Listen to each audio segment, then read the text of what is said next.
what you hope to consume, and you won't even. Hello. All right, we have one person watching. How you doing? Elemental Tarantula, what's up? Oh, here we go. We got Hidai. Oh, we got more people. Oh, wow, six all of a sudden. All right, cool. Hidai Kaito, how you doing?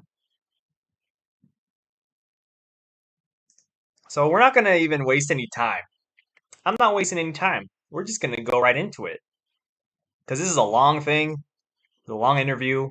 So yeah, if you saw the thumbnail, you know that we are going to be reacting to an interview by Nick News. I've never heard of this channel until this interview. um, and I guess they talk about, or they're interviewing Simon Bennett, who is the executive producer of Power Rangers Cosmic Fury and also was the executive producer of Dino Fury and also was did he do and Once and Always, I think. So yeah, we're gonna watch it. I haven't watched it yet. Gonna react to it, see what he says about it. I'm very curious as to what he says about, Cosmic Fury and all that, especially Cosmic Fury, and the title of the video. I know it's in Spanish, but the interview is actually in English, so don't worry to all you people who don't speak Spanish. It is in English.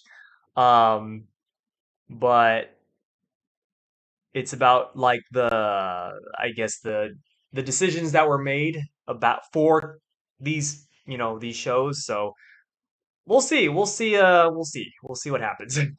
It's an hour and 30 minutes long, so this is gonna be a big old chungy right here. Osama Sentai Cosmic Culture. Yes, exactly.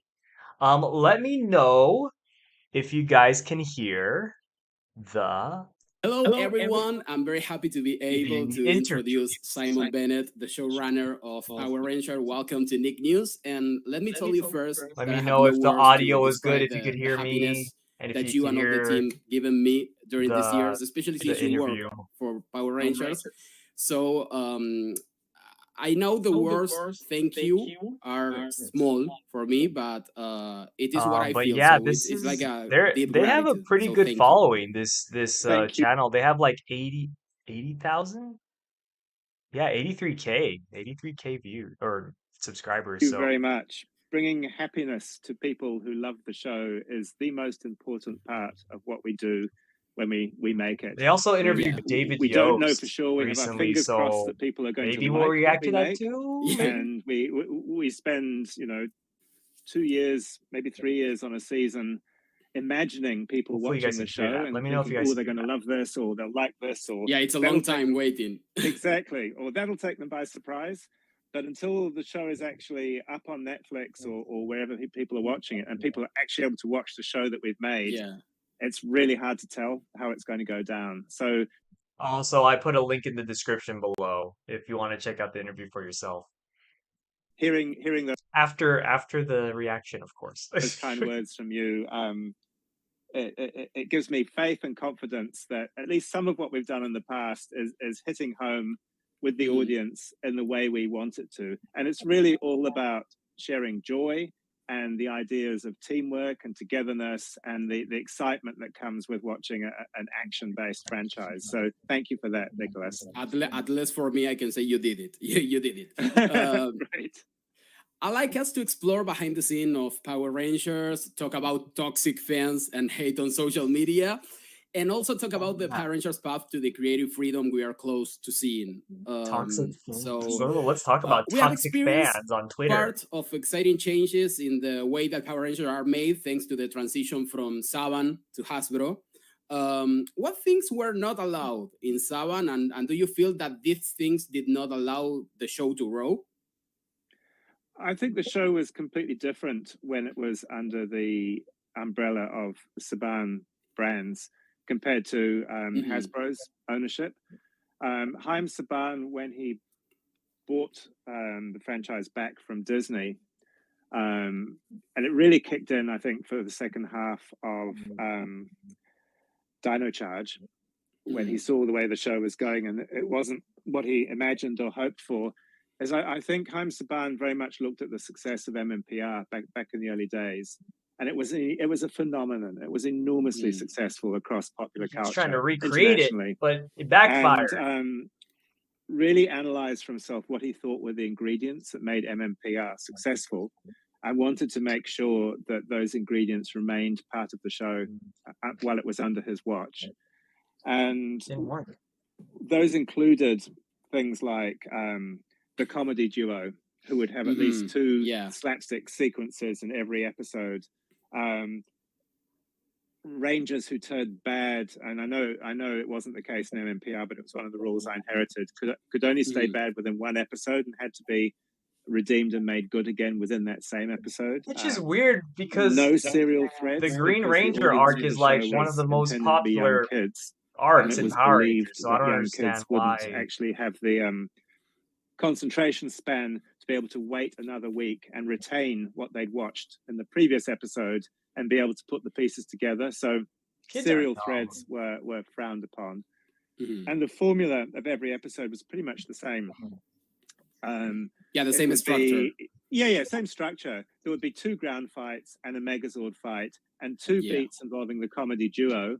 And then there would be one very simple Ranger-focused story per episode. And that story would carry a moral of the week. And that would be the message, mainly for kids' parents. Like if kids were the main audience of the show in Saban's minds, then, and it's a show about people beating up monsters, then there needed to be something about the show that made it palatable to the parents to allow the kids to watch it. And the fact that there was a wholesome message behind everything was part of that. And I think what he didn't necessarily understand, or I mean, I may be wrong about this, but my take on it is that part of the phenomenal success of MMPR was that there was nothing like it at the time. You know, there was no other show. Yeah, it was something original. It was completely fresh. And that was what elevated it really quickly, because the formula was great for kids. You know, everything about it, the brightly colored spandex, it was fresh. It was new. Like, the ideas of now teamwork, it's like, it's 30 years in, it's like, oh, it's Power Rangers.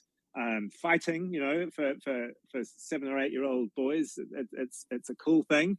And also the mix of Japanese design elements with American teenage sensibilities. It was a special thing that hadn't been seen anywhere else, and it just really took off. But everything loses its novelty after a while. It's not new anymore, and it has to find ways of keeping audiences and growing new audiences. Absolutely. And I think that over the years, obviously there was a core of adult fans who had watched MMPR when they were kids and who stayed in love with the franchise because it reminded them of their childhood and something they loved. And that's the nostalgia value of a brand like Power Rangers. But I think it struggled in terms of staying fresh and relevant with new audiences. So the Super Sentai kind of reinvents itself every year with a completely new concept and a new idea. Power Rangers was derived from the Super Sentai. And one of the things about the show was that every 2 years there would be a completely new team and a new theme and a new set of costumes and a new set of Zords and a new look. So in a way, although the overarching idea was the same, makes it it was a so new show every 2 years. And that meant when you aim it at sort of 4, 5, 6-year-olds, they're going to grow out of it, but there's going to be a new, completely new audience coming in next time around. So rather than having a broad, massive general audience, it was aimed at quite a specific niche of people just around the starting school age. And that audience would reinvent itself as the show reinvented itself. But that was also one of the so that's in their minds, I guess people behind the scenes is like, oh yeah, there's gonna be new 3 to 5-year-olds next year who will be watching this. You know, that's not a good model to go by. Weaknesses of Power Rangers under Saban, which was that because the cast changed every 2 years, there was no continuity. So as an audience, as they grew up, they couldn't continue to love the characters that were their favorite characters. They might always love a Red Ranger or a Pink Ranger, but from season to season, that would be a different character. Yes. And brands that have really strong fan continuity, they tend to have the same character, even if, you know, in cases like Batman or Spider-Man, they're played by different superheroes. Yeah, it's still the same character. So that was the Saban era, and when I came on board with the show, it was as a director on Ninja Steel, and I was a director on Beast Morphers as well. And there were all these very strict rules that had to be applied. Oh, there were other things too to do with depiction of violence in Sentai, like explosions had to be colored in post-production. To make them look less realistic. And we couldn't use anything. I learned that recently. I didn't even really realize that. There was someone posted a clip on Twitter. It was a Beast Morphers clip, and they recolored one of the explosions. They recolored it to be like a blue explosion instead of like that orange red explosion, which was, it's still an explosion. You know, it's such a weird from censorship Sentai that involved hits to the head, or anything that looked like an execution style killing, or anything that looked as if someone was shooting, you know, someone else because it was too close to life. And that was very much to do with Nickelodeon's restrictions for the audience that the show was aimed at.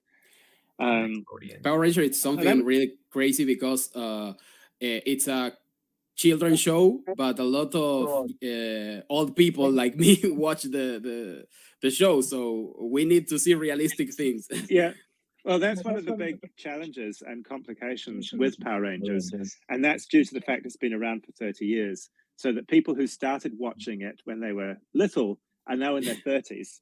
And I don't know for sure what the statistics are, because there is no objective research about audiences that exists for Power Rangers. But what I'm told is that by far the biggest audience of the show is young kids, and they are by far the biggest market for the toys, not Lightning Collection toys, but the kids' toy lines, which is where the money, you know, the business model for Power Rangers truly is. Toys. Yeah, toys, but also toys for young. Yeah, I mean, if you know, if what he's being told is right, yeah, like I don't know. I see people on Twitter all the time being like, kids don't care about Power Rangers. The adult fan bases are the ones that make the most, you know, most of the fan base of Power Rangers. Like I don't know. I really don't know. But he's saying that the people, you know, at Hasbro are saying, you know, it's the little kids. So I don't know. It's like whose word do I want to believe? Angry people on Twitter, or, you know, the executive producer of Power Rangers? You know, it's like, you know, regardless of your feelings of Simon Bennett, regardless, that doesn't even matter. That's not even a. Was Simon out here soloing 1,000 Twitter users on his own? Hey, listen, listen, I don't agree with everything that Simon Bennett says on Twitter. Listen, I definitely don't. But there's also a lot of people on Twitter especially, who take his words to heart. And it's like, calm down, guys. Calm down. You know, Twitter's a crazy place, y'all. Kids, but the Ever adult since the audience Cosmic Fury stuff. is vocal and committed and passionate, and jump online. And, yeah, so the only voice that is heard by the people who make the show, or the people who own the show, is the voice of that adult fan base online, who are not the main audience for the show. And, you know, I've had arguments on Twitter with adult fans who don't believe that, and because at least he admits it. Hey, you know what? He admits it. He's like, yeah, I've had arguments with them. Well, yeah. And yeah, I've seen that so many times. so many people have said that, like they don't believe that they don't believe that, kids don't care about Power Rangers. Like I said, I don't know. I live in Japan. I definitely don't know. So I haven't lived in the US for 5 years. So I don't know. I can't say whether it is or it isn't. But at the same time, like, who am I gonna believe more? Like, I don't know how often angry adult fans on Twitter are around kids. I don't even know if I'd want them around kids, to be honest. You know? Like, I don't know how often they interact with children.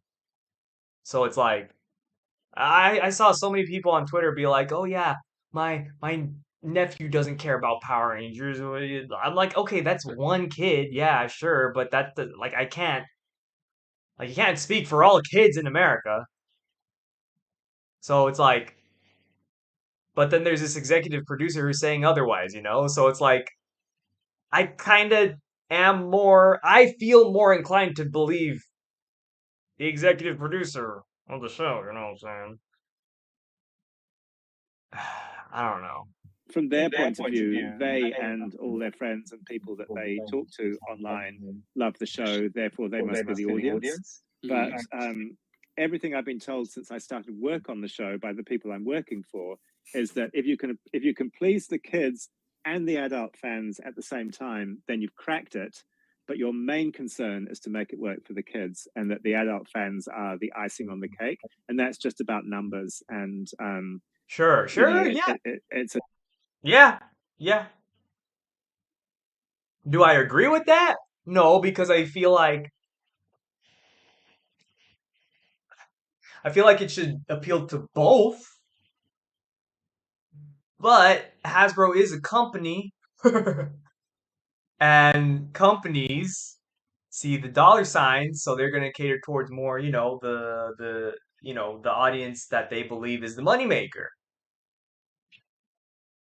You know, that's just how it is. Like I don't like it, but that's just how it is, unfortunately. And people on Twitter can say whatever they want, but at the end of the day, can people on Twitter really make that much of a difference? Like, does Hasbro really want to listen to the people on Twitter? I don't think so. I really don't think so. I mean, I'm 17 and I love Power Rangers. That's the thing too. I love the show. That's the thing. Like, Dino Fury was great, and I'm looking very much forward to Cosmic Fury. That's the thing. So like, I don't know. I don't. I don't know. I don't know. Sometimes I don't know what the argument is, but like I don't know. Let's just keep walking. Whatever. a niche show for the adults, and ideally it's a mass market show for the kids. But I do think the young audience has been getting less and less and that's a big part of that's about just viewing patterns for young people. Like linear television has been losing its audience over the last 10 years. Kids spend most of their time on YouTube these days, rather than watching telly. Yeah, watching everything. Yeah, exactly. So those patterns haven't been adopted to or dealt with by the traditional industry, which is quite a slow-moving monolith. They haven't found a way yet to make things work, given the new viewing patterns now compared to how they were 10 years ago. I actually didn't watch That's Beast kind of Morphers. sidetrack. I mean, you asked about how things I should change go back under and watch it. Hasbro's watch for me. yeah. Hasbro took over at the beginning of Beast Morphers, but that was still very much a Saban show because he was across everything. He was still we saw Hasbro at the second season of Beast Morpher. Yeah, but Haim Saban was still a consultant, so he was giving notes to Chip Lynn, who is executive producer on every episode. I see. And That makes sense. in order to get a concept for an episode, this is before even the script is written. This is just like, this is the story, this is the structure of it. Past Hello. Saban, get it approved. Hello. the comment, Hello, the Power first Ranger blocks things that Cosmic were Fury. out of Yeah, the pitch hey, were, this is the moral of the just in episode, time. and then it was, these are the comedy beats, and this is how they work. Those were in that order. Those were the most important things. Yeah, for every episode. And if Saban didn't like them, it was back to the drawing board. But then he moved away. I think he's still credited as executive producer, but wasn't really involved creatively after the end of Beast Morphers.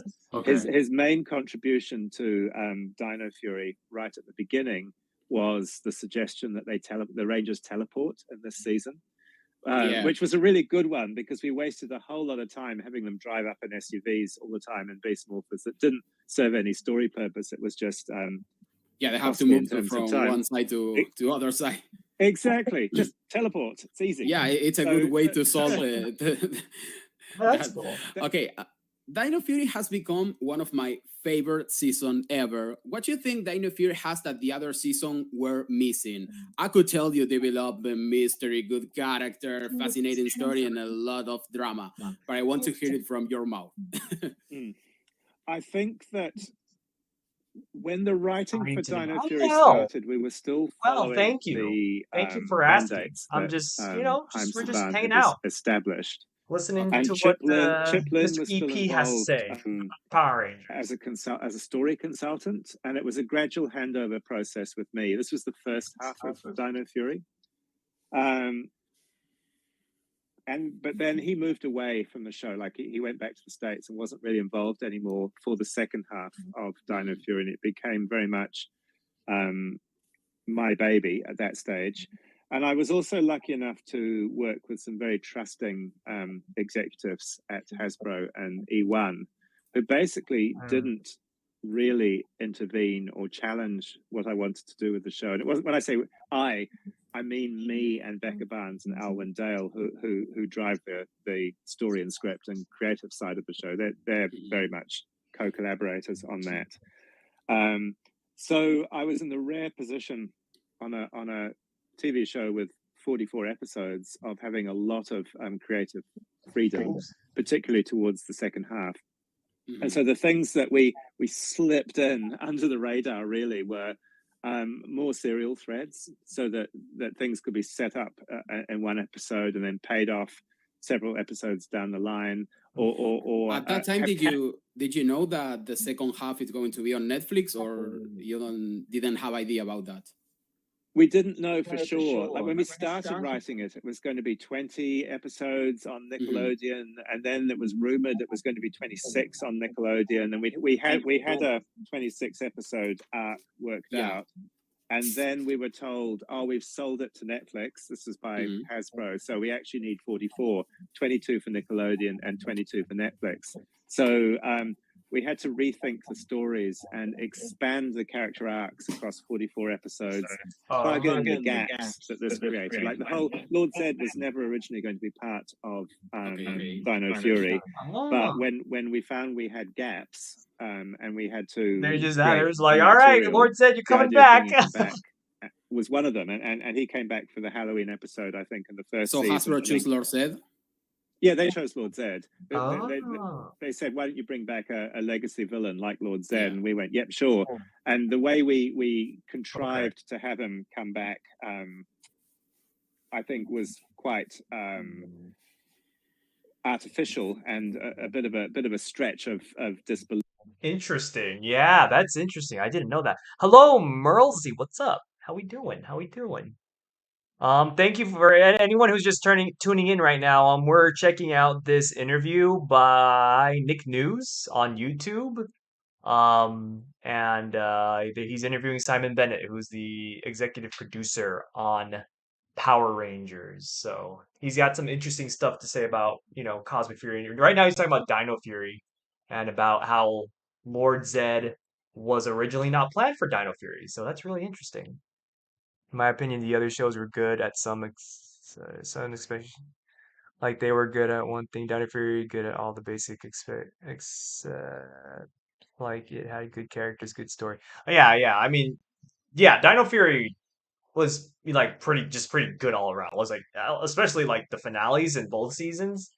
both parts 1 and 2. Belief for the loyal Like fans, really, because really Lord good Zed setups had and been everything. So cleansed and was living happily married to the cleansed Rita Yeah, somewhere out Rita. there in the world. Exactly. Yeah.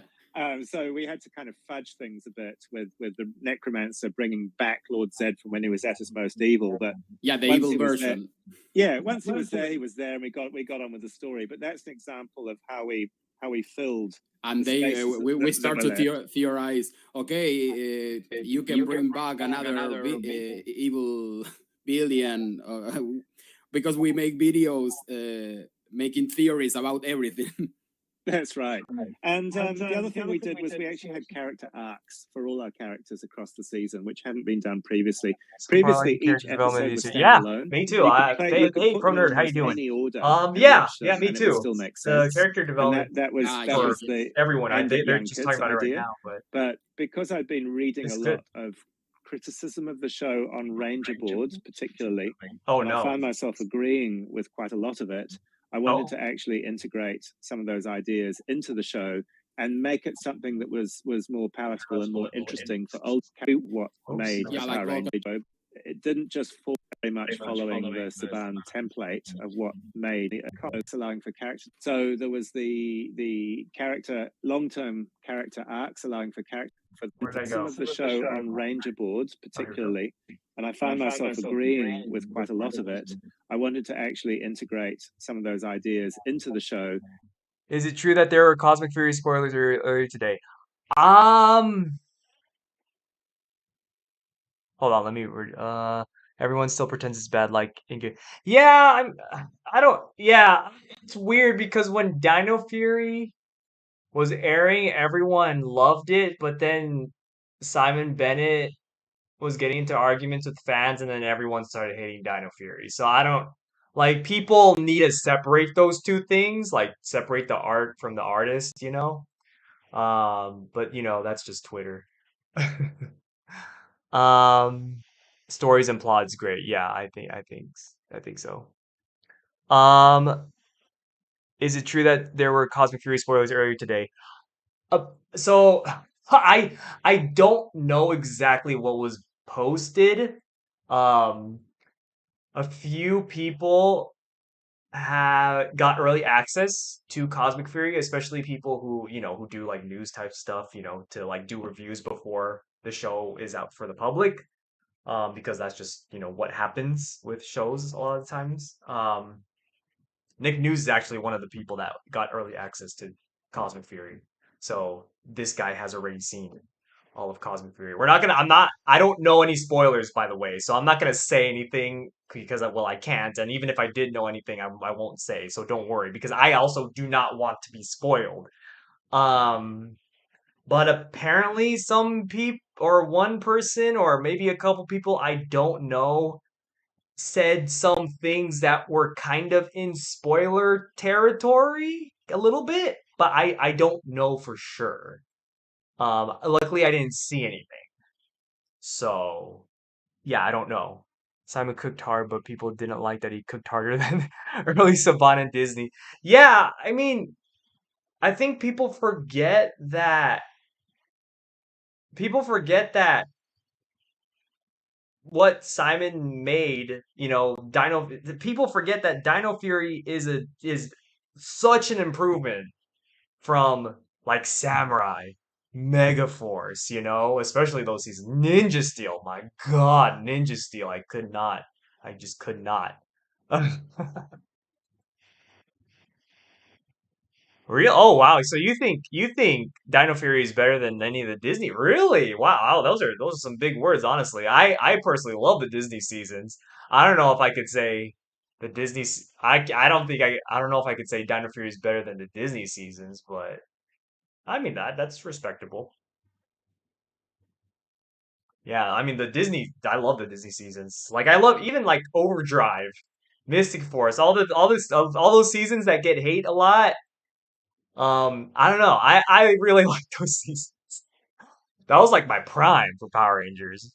Honestly, I love Ninja Steel. Really? Wow. I mean, hey, if you love Ninja Steel, you love Ninja Steel. I could not. I could not. I could not do Ninja Steel. I am doing a rewrite though. I'm doing a rewrite of Ninja Steel. So that will happen eventually. But I'm in the very early stages of doing a rewrite of Ninja Steel. $2 super chat from Uni Warrior Thomas. Thank you for the $2. Appreciate you. Thank you so much, and thank you for tuning in.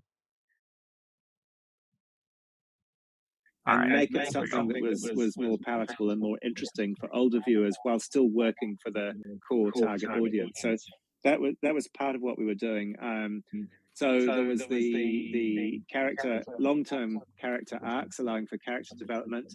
I also wanted to share the comedy Post Zordon around was amazing. so that Absolutely, it didn't I just agree. fall in the lap of the comedy duo. We had a comedy duo because, as I said before, when we were developing the show in the early stages, we were still very much following the Saban template of what made a Power Rangers series. School. Yeah. And this was Jane and Jayborg, but we tried wherever possible to make their involvement in the show as a part of the story rather than a standalone separate thing. And they also weren't that annoying. We didn't necessarily have 2 comedy scenes per episode. We might just have 1.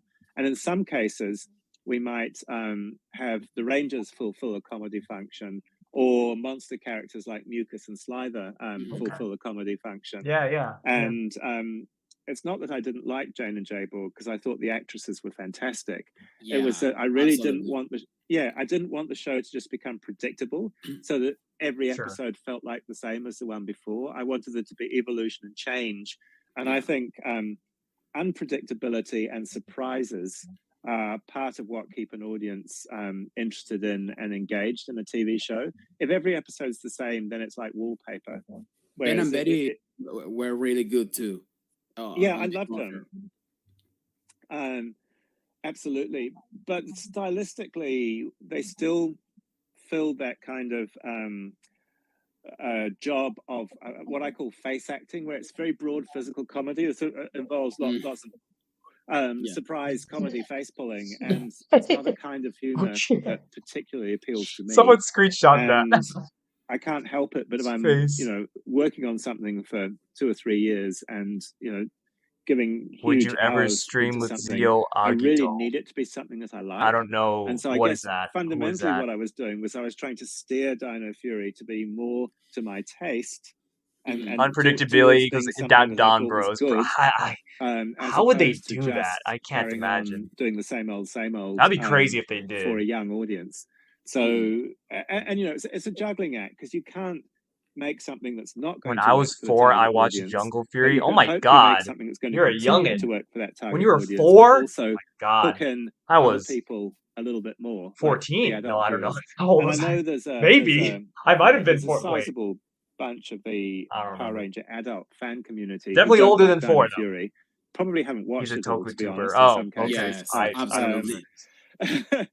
But they've decided that it's just more Neo-Saban rubbish. And it's also partly because Becca and Alwyn and I were involved with the show back in Ninja Steel and Beast Morphers days. So there's that assumption that the show's going to be more of the same. Whereas I actually think that under Hasbro, the shackles came off, and we were able much more to write and make the show that we would like to see, rather than the show that we had to make because that was what we were told to make. Collab with him? Why? Is he problematic? It's incredible how they managed to make each Dino Fury character loved and equally important. Yeah. But did you always know that you wanted to give more relevance to Zero or Amelia, or was it something you noticed as the writers wrote the series? We knew that Zato and Amelia would be very important because of their arcs across the series. I mean, the mystery of who Amelia's parents were was always an important story driver for both seasons of Dino Fury. And we knew from the start who her parents were going to end up being. So we knew what the end of the story was. When I was 4, I remember going to the NPR stage show that had the actors. Oh, dang! And that's strong. Cool. If you've got an intrigue that's compelling, and that will keep people who engage and hook them in. And not all the Ranger characters had intrigues attached to them. Like some of them had different sorts of stories. Please tell me more, Uni Warrior Thomas. Really I'm actually curious. I feel like I've heard that name before, but I don't becoming his own person. Like I can't put a face to the name. For example. Zato's arc was, a hero arc. In a way, he had to find some kind of redemption for something he'd done many years ago back on RAFCON. He'd opened The Pandora's Sporix. box. The Sporix. Yeah, the Sporix. Yeah, exactly. yeah. That was a very And, he interesting thing sacrificed that they himself at the end. Yes. In order solved to save very the world, quickly. which is a It really was strong, unfortunate that heroic they had to action. solve it And that he's a quickly heroic because, character. And because of Nick. is also very much at the Nickelodeon. center of Cosmic Yeah, Fury, the as story. people will find Yeah. out when they watch it. So, I've forgotten what the original question was, but what we do when we're planning a season is we've got 44 episodes, we've got 44 cards on a whiteboard, and we have colored magnets that we stick to each episode to make sure that each character has a fairly equal number of focus episodes. Oh, that's And cool. some Yes. episodes involve, all the entire team are the focus, but we do try and make sure that that's cool. that the focus is That's a good idea. spread among the Rangers. I know across we the season. cannot talk about Cosmic Fury right now. I need to but, do that for my rewrites. I should everything do is- that for my rewrites. I gotta do that for maybe for my Ninja Steel rewrite. I'll have to do that. I'll have to like color code it. Make sure that everyone Zio Agito has lore too. Uni Warrior? Uni Warrior's right here. He's in the chat. No, I'm talking about Zio Agito. so different and cool. The structure of the episode. Well, but it's really cool. So yeah, the rules were relaxed for Dino Fury, particularly in the second half after Pip Sure. had left and gone back to the States. Sure. And The I last was 9 really episodes. I was really happy with like the last 9 episodes towards Yeah. the finale. Like for Yeah. I me, need to rewatch those that was before the Cosmic show Fury. that I wanted to make, that I thought Power Rangers could be, and we were Mhm. lucky enough to be able to build on that and carry on into Cosmic Fury. That's cool. Yeah. I have to say, I'm not a huge fan of Super Sentai, but I must say that I love Ryu Soldier. What and- did he say? What did he say? He said he was what? He was what? What? Whoa! Bro, you can't just say that. You can't just say that. You can't just say that.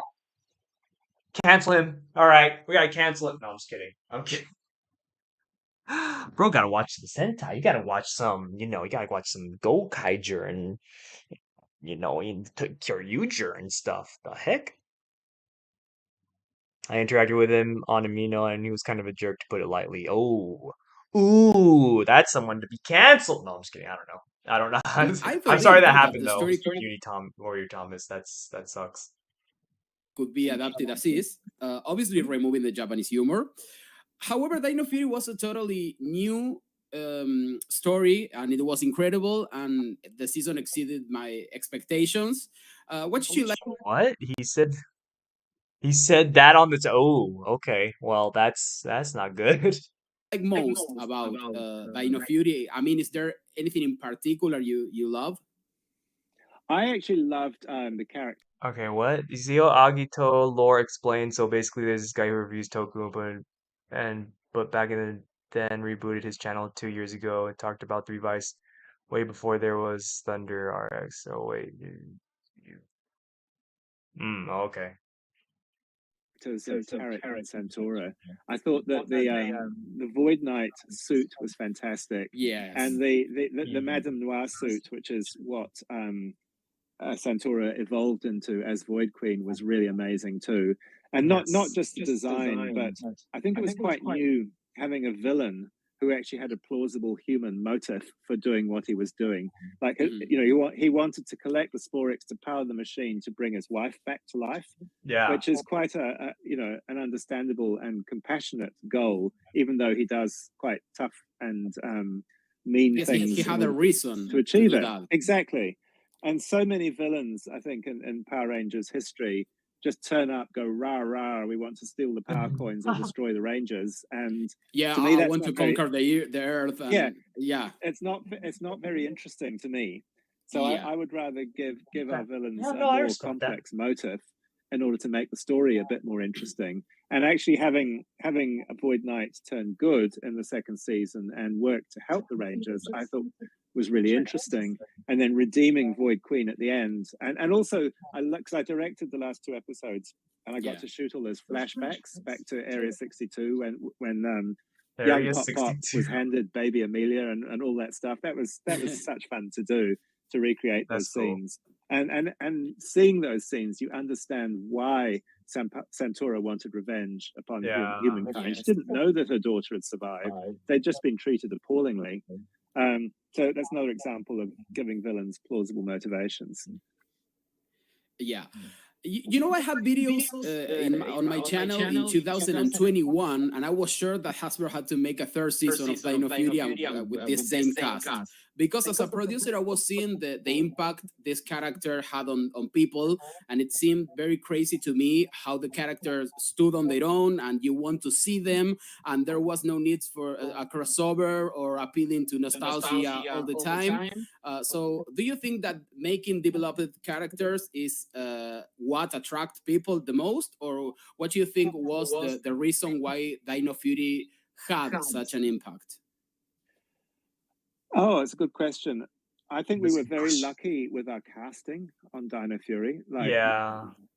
the bunch of actors who played those Rangers and the supporting characters were so strong and so committed. Yeah, the and cast got was on with good. everyone very well and were loved The by cast was the good. crew. And that's one aspect. And that comes across on screen because you get a really positive ensemble energy from the actors who enjoy working together and are loving what they're doing. Yeah, the So cast is amazing. yeah, that comes across. But also, you know, in my opinion, and I'm biased, the characters were well written across Dino Fury in that they were allowed to develop and grow. They all had needs and wants that were relatable, and they all changed as they encountered obstacles and became who they were going to become. At least he said it was biased. So that's an example of what I think is good storytelling. I know a lot of the fans would choose to disagree, but I think that makes the characters more relatable and also makes people want to keep watching because they want to know what's going to happen next, because they understand what these characters want and need, and they're rooting for them. You know, that's so important with drama. So excited for Power Rangers Cosplay. Yes, Stephen, listen. Season, yes, I agree. I agree with you. I'm so hyped. Shooting, so hyped. I'm going to be doing something big too for that premiere. I'm going to do something big. It's going to be big, so watch out for that. Also, I should also mention, thank you to 4,000 subscribers on our channel. Thank you. That's awesome. We hit over 4,000 now at this point. So thank you to everyone who subscribed and watches and all that. So thank you. Oh no, you're here again. You're the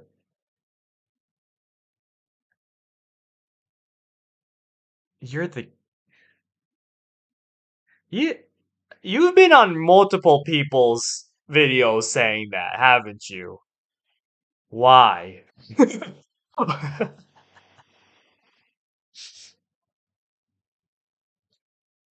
The second season of Thank you. Dino Fury, which would have been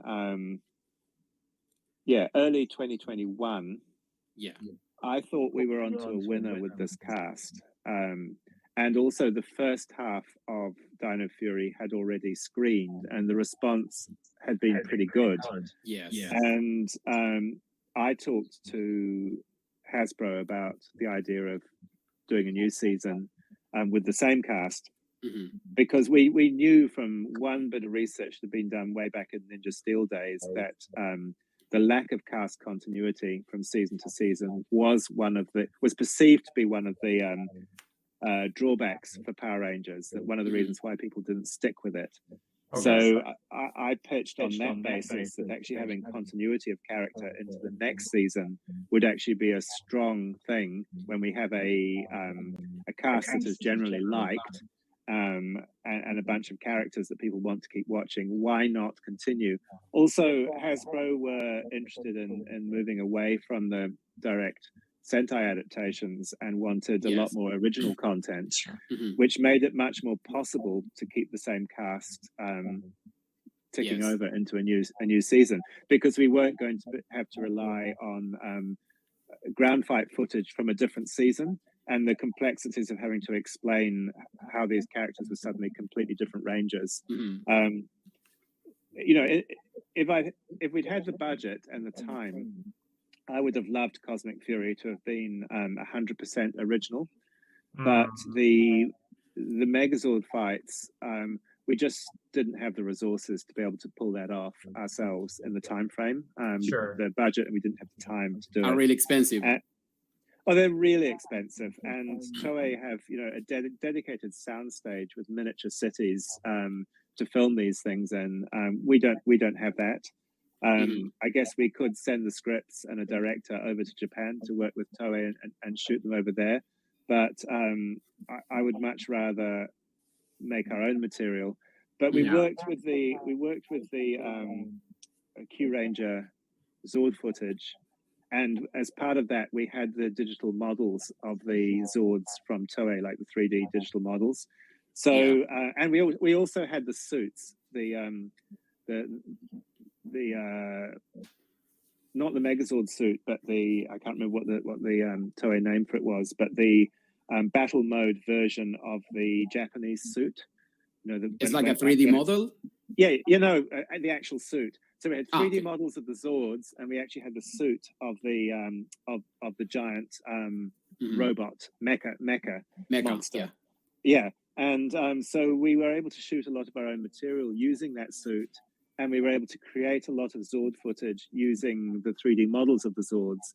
And so the amount of actual Sentai footage that appears in Cosmic Fury is tiny. I think there are 3 episodes with no Japanese footage, and other episodes have like 1 to 2 minutes maximum. So it's the lowest use of Sentai footage possible. Long story short, what that does is it gives us a lot more freedom in storytelling, because we don't have to match the locations, we don't have to find story reasons to match the Japanese footage. So we can tell the story that we want to tell. Okay. And you know, it's nothing All to right, do yeah, with that's okay. the Toei designs. Yeah, that okay. I see. Yeah, because that's always been the question. Like, listen, I'm not like I'm not like one of those people who are just constantly hating on the Cosmic Fury suits. You know, that's the suits that they're gonna use. It's fine, whatever. I don't think they're the best suits, but I don't hate them. Now, but I still wondered, like, why not just use the Q Ranger suits?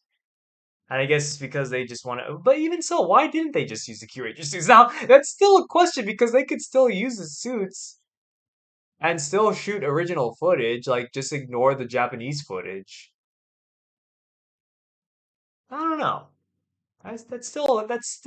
And you know, it's nothing to do with the Toei designs, because I think they're and it's good to use the Megazord or the swords in the moment you have to use it. Exactly. That's cool. And we wanted the Ranger suits to be an evolution of the Dino Fury ones, because they're the same characters, and they're still Dino Rangers, and they still have their same dinosaur spirits and Cosmic Fury. We didn't want it just suddenly to be a whole bunch of completely different suits like the Q Ranger ones. All right. Some Okay. Okay. Yeah, I get it. of which are animal based as opposed to human. There was just no reason for it. Another factor behind that was that the Hasbro toy team really wanted suits that they could mold easily and make toys around easily. Okay, see, this was the point that everyone was talking about on Twitter. People on Twitter, man, they completely ignored the fact that he just said that they wanted to do an evolution of the Dino Fury suits. He just said that. But people on Twitter just ignored that, and they're like, "Oh, it's because of the toys," and they, oh God, hate Twitter sometimes. I swear. believed would sell to American audiences, and they'd never had confidence in the like people on Twitter just want to pick and choose things. to complain about. Like they choose what to hear. That's why I just guys. And the Q Ranger suits. And there were so Mhm. many of them. We actually couldn't make it work with the number of Rangers that we were playing with and the stories that we wanted to tell. So that was kind of, those were all the reasons behind us not adapting the Q Ranger suits. If we had been able to, we would not have done any adaptation. It would have been all original. And if the kids show is going to continue, I think that's the way it would be heading.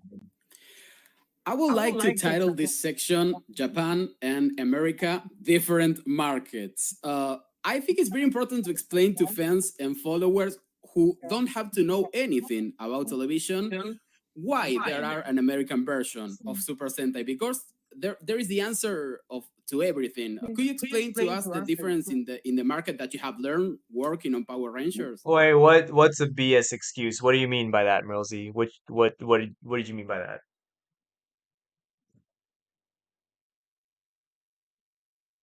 Do they have the money to use those suits for battle scenes, dynamite explosion? I mean, I don't know.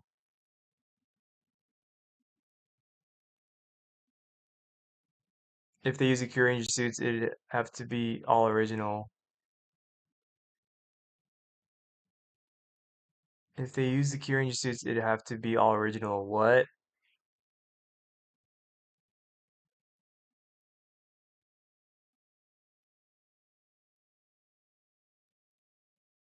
Huh? Wait, did I miss? Well, hold on. Did I miss something? Could you explain version of Super know anything about there is Yeah, learn whatever. We'll just work? keep I going. understand it completely myself because I'm a New Zealander, so both the American and the Japanese markets are foreign to me. But Super Sentai is its own thing, and Power Rangers is its own thing. Historically,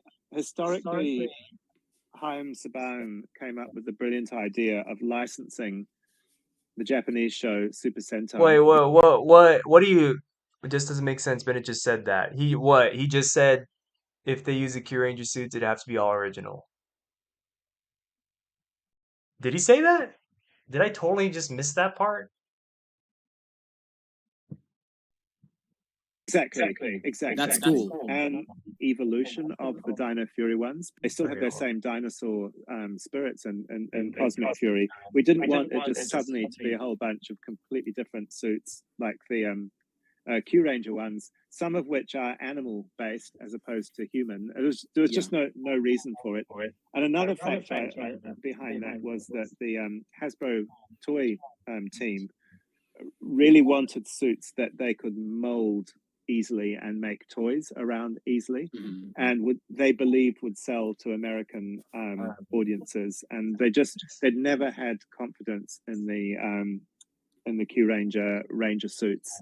And there were so many of them, we actually couldn't make it work with the number of Rangers that we were playing with and the stories that we wanted to tell. So that was kind of, those were all the reasons behind us not adapting the Q Ranger suits. If we had been able to, we would not have done any adaptation. It would have been all original. And if the kids show is going to continue, I think that's the way it would be. No, he did not. No, he didn't say that. That's not what he said. Adapting the Q Ranger suits. If we had been able to, If we'd be able to adapt the Q we Ranger would not have suits. done any adaptation. It would have been all original. Wait. What? Wait, yeah, no, you are right. He did say that. Wait. So that was I have to think about it for a second. Wait, those what? are all the reasons behind us not adapting the Q Ranger suits. If we had been able to, we would not have done any adaptation. It would have been all original. And if the kids show is going to continue, I think that's the way it would be heading.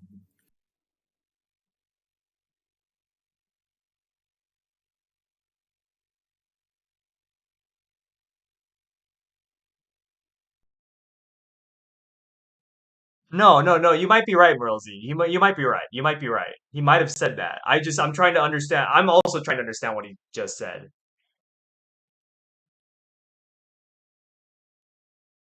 Because I also don't understand. I, I also don't. I'm not. Yeah, either he misspoke because that doesn't make any sense. Yeah, I don't know. Well, I don't know. Whatever. We're just gonna keep going. We're gonna whatever. I don't know. Of Power Rangers low, and made it affordable, and that was part of Saban's genius with the idea. Also, you know, he had the vision and the foresight to see that these brightly colored, you know, primary colored superhero team could work in the States. There are some aspects of Super Sentai which are problematic sometimes for American kids audience. Mm-hmm. I think the type and level of violence is something where there are different It's a kids show, but you can see shooting people. Yeah, like execution style shooting someone in the back of the head doesn't work well for kids telly in the States. There are also, you know, themes that might come from mythology, Japanese mythology, or Japanese history and tradition that American audiences might have no idea about. There are design elements in terms of the way of acting. Yeah, the way of acting is very heightened in Super Sentai and problematic for American audiences because it would come across very broad and cartoony, and you can still see it in the Japanese footage when the Rangers are in their helmets and they're acting. Obviously, the voices are done by it's like overacting because you can see them like an anime. So exactly. It's like pantomime. You know, they're demonstrating with their bodies stuff, which is Man, people are gonna watch this and be like, man, there's like Simon xenophobic. I could already tell. I could already, even though even though that's man. a Japanese performance tradition, but it's not necessarily a US performance tradition. Mhm. And it leads to the idea that it's part of the reason why Power Rangers is often seen to be corny, cheesy, and over the top. Also, the tradition of the rubber suited monsters fighting Power Rangers and sped up martial arts sequences. And this is something I learned from working on the show. You know, the second unit people who come to New Zealand to shoot the Japanese stunt team doing the action aspects, they're used to actually undercranking the camera slightly, so all the action during fight scenes is slightly fast motion, and that's part of the Sentai tradition and the way things are done. But again, to an adult sensibility, it makes the action sequences compared to, say, a Marvel show or a Hollywood film look cheesy and unrealistic and a bit weird. And when you get the Oh. 山田頼む。またガチャか。ばあちゃんがやる。 rubber monster suits, some of which are fabulous design ideas. Some of them are just, what were they thinking from an American sensibility? That can be problematic too. Like, I remember there was one monster that was a giant telephone with a monkey face that we called Phone Pen Z. And there was another monster that was a cat with a giant digital clock on its chest that we called Cat Clock or something like that. And you say no. Those suits really only work with little kids. They're not scary. They're not plausible for older teenagers. They might still work for adults who have fond memories of Power Rangers from when they were little, or for fans of Super Sentai. And there are a not inconsiderable number of adult fans in the US who love the Sentai. But Power Rangers has always been different, right from the very start. It's borrowed licensed footage to fill up the action component, but the stories and the characters have always, apart from Samurai, been quite different to the Super Sentai. Apart from Samurai was an experiment after Saban bought the franchise back from Disney, where the then executive producer, wanted to pretty much recreate the Sentai shot for shot, which was. How are you supposed to act in a suit? I mean, body language. Body language is important when speaking.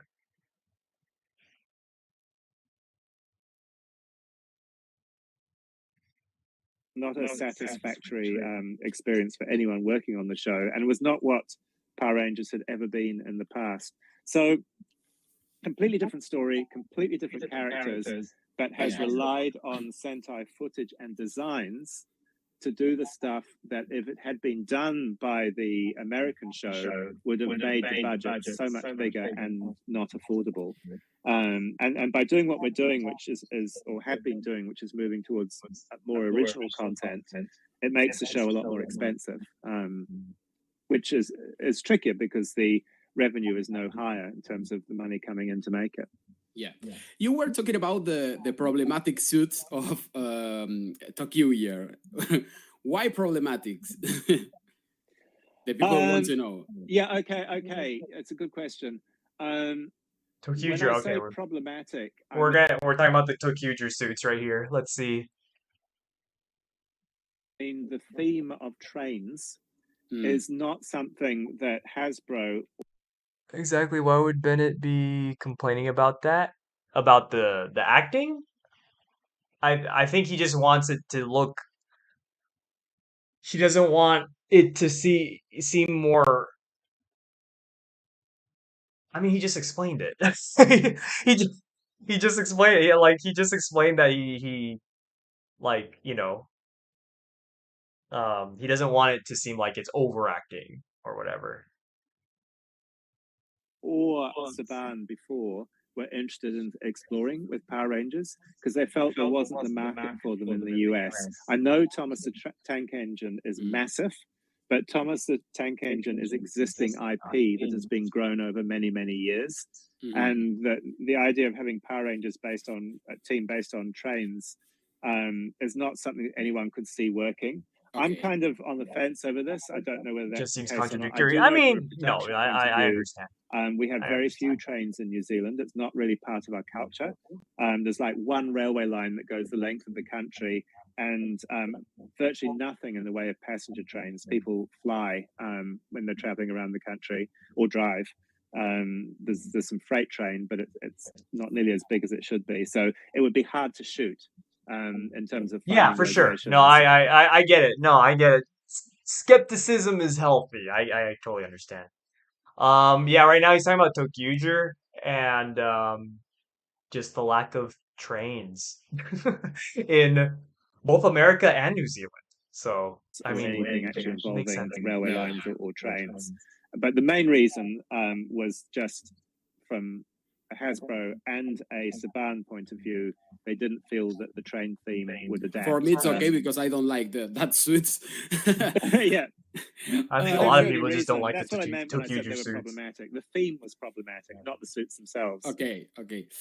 I know that 280 Twitter characters are not enough to explain to an extreme hater that he is wrong in what here we go. How is your relationship with these Twitter people? And because sometimes make me angry because everything you say helped me a lot to make videos, and I really like to write to you, but I suffer for you when I see they drive you crazy. And I understand you anyway because they do the same to me. Well, you're right in that Twitter is not a good forum for having extended discussions about complicated things. You really have to be able to express yourself in short, pithy tweets. And I'm still calling it Twitter because I don't believe in calling it X.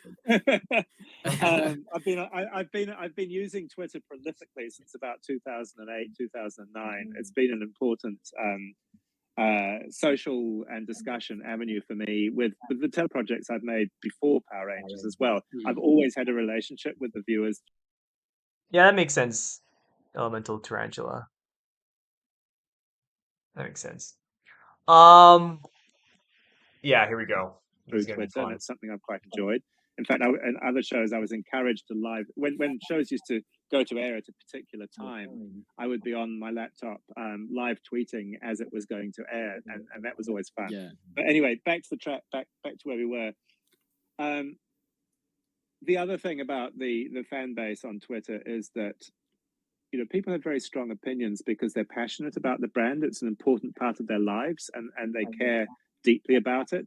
So if they're going to engage with the executive producer on Twitter, they're either going to want to earn brownie points by being recognized and liked or replied to, or they're going to want to make a really strong point about something they disagree with really strongly, and hopefully this guy will change things or make it better in their eyes, which obviously, by the time I'm getting I like that he mentions both kinds of people, because those are exactly the two extremes that I see on Twitter all the time. It's either the bootlickers or the extreme haters. It's like there's hardly a in between. I'd like to think I'm in the in between. I'd like to think. Because I definitely think Simon should just stop interacting with fans altogether, like on Twitter, because it's just it just becomes a mess. Um, it gets to a point where it's like, man, you're at this point you're just asking for it. You're asking to get hated on Twitter, you know. But at the same time, the online Power Rangers fandom has always been problematic ever since the internet became a thing, ever since the internet started becoming a thing, it's just it has been for since, I've started being a Power Rangers fan online, that's a long time. It's a long time. It's 20 these years. tweets because More you than 20 finished years. shooting a year ago, and nothing anyone can say is going to change what it is. It is what it is. Yeah. It is what it is, yeah. I have to be patient because I understand the mechanics of what's going on there. But on the other hand, there's so much repetitive stuff, so many people making the same points and the same demands, because the tone of some of the tweets is some of them, not all of them, I should add, is quite entitled, and people demanding that their needs are met or that the changes that they require are made. A, it's too late for me to do anything. And B, I don't necessarily agree with what they're saying. Sure. But criticism I'm okay with, because that's it's healthy for people to critique things. Yeah, but they have to be constructive. Yeah, constructive respectful. and polite. Polite, to yeah. me, people who are rude and insulting, I'd run out of patience for that. I basically just block people who are rude and insulting. And I also, people who say, when are we going to get a trailer? I've answered that question. I don't know how many. I don't know. I've heard a lot of people on Twitter all at the same time. To that point, I've heard a lot of people on Twitter saying like, "Oh, we've been nothing but respectful and whatever, blah blah," but you blocked us or whatever. Maybe. I don't know. I don't know. I see a lot. I see a lot of stuff on Twitter, yo. Like, I don't know. I don't. I feel like it's just that's why I hate being on one side or the other, because I feel like it's just like everyone. It's everyone. It's all sides of the conversation are being problematic. Everyone. Not just Simon Bennett, not just the bootlickers, not just the haters. It's everyone. It's all all of them. So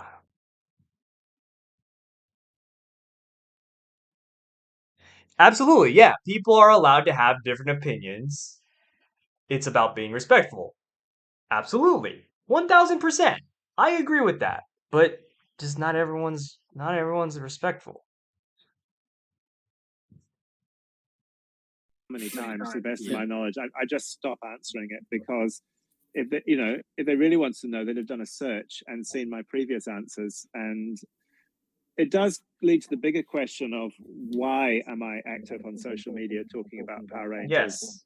Good question. The rest of my work. And I've seen various comments on Ranger Board about my needy psychology, and some very, very hurtful and rude things on Ranger Board that.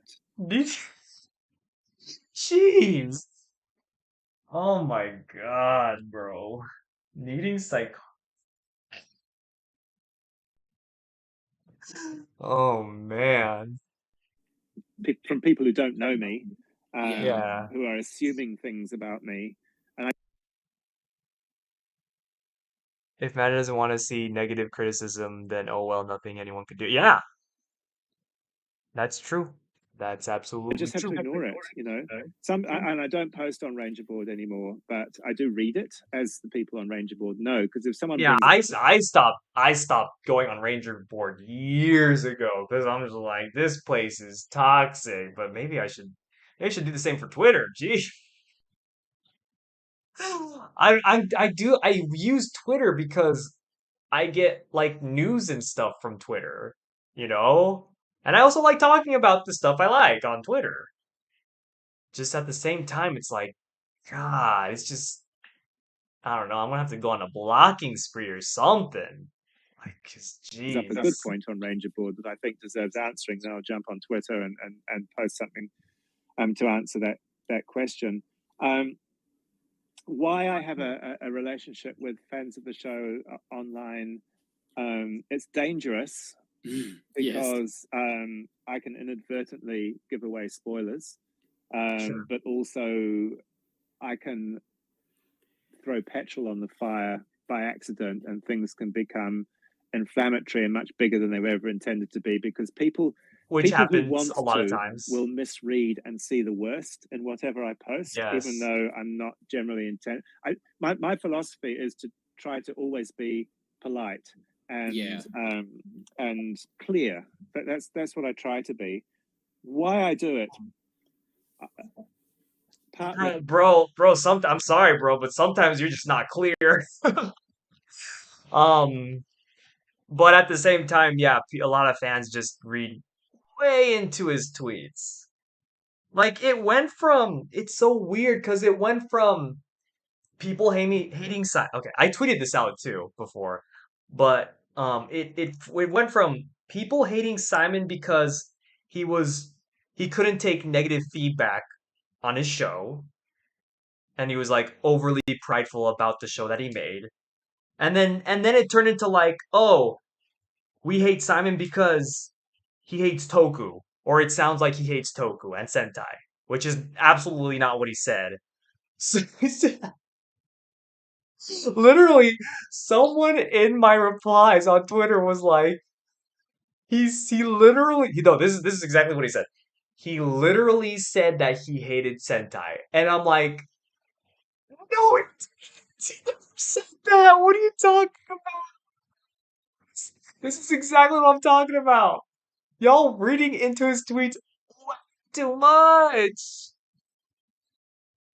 Uh, for me is I like getting an insight into how people are responding to what I make, because yeah. I come from a theatre background where, I've said this before, where if you're sitting in the auditorium in a theatre, watching the audience, watching a show that you've worked on or a show that I've directed, I can feel the relationship between the audience and the show. You know, they might laugh, they might be holding their breath, they might be on the edge of their seats, they might be bored, they might be surprised, they might be all the emotions, laughing, all the emotions, all the reactions.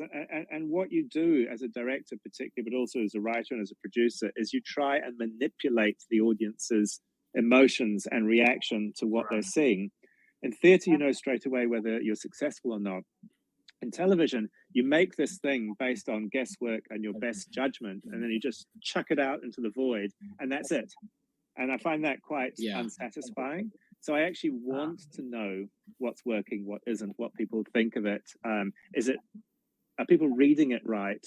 Are they getting from it what I hope they'd get from it?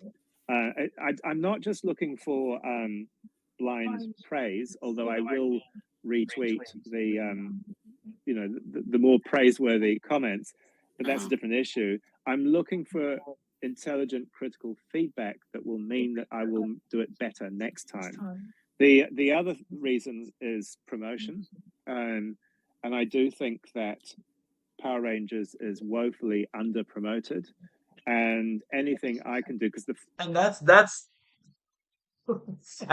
Simon gets a lot of you know he gets a lot of crap for that, for the show not being um, not promoted.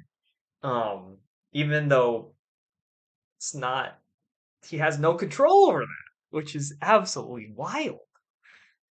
That people are getting mad at someone that and then he has no control over said thing. It's like, what? The cast can't really do anything because of the actors' strike. Right.